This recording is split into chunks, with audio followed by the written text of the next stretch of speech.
Since log functions are the inverse of exponential functions, the domain of the exponential function must match the range of the log function. And the range of the exponential function must match the domain of the log function. Looking at the graphs for exponential functions that we had in section 4.1, this means that the domain of the log function must be greater than 0, and the range of the log function is all real numbers. So along with square root and rational equations, log equations are a third type of function in which we must find restrictions on the domain. Specifically, you have to make sure that the inside part of your log is always greater than 0.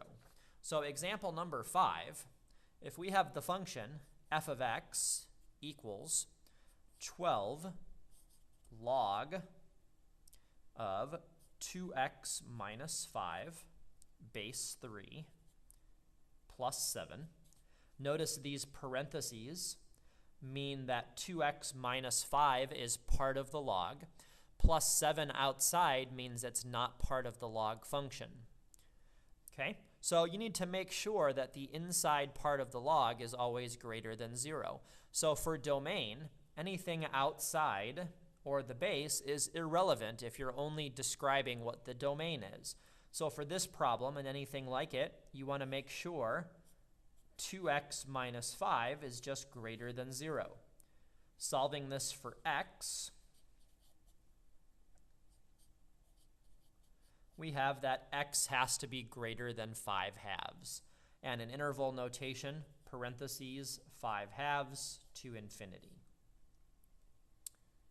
The graphs of log functions always look similar to each other, just like exponential functions always look similar to each other. The graph of any log function can be obtained by transformations from one of these two graphs, depending on the value of the base. So the first possibility for what a log function might look like is something like this. Okay, and this is for if the base is greater than 1. Notice at the beginning, a log function increases rapidly and then slowly levels off. Eventually, it will level off so much that it looks like it's perfectly horizontal, but it slowly rises. Another possibility for what a log function might look like is something like this. Again, notice at the beginning it's very steep, and eventually the graph starts leveling off. Okay, eventually, if you continue tracing this way, the graph would look almost perfectly horizontal, but again, it slowly decreases. Any graph can be obtained by transformations of these two, meaning shifts left, right, up, or down, or changing the steepness. And this second graph is if the base is between 0 and 1.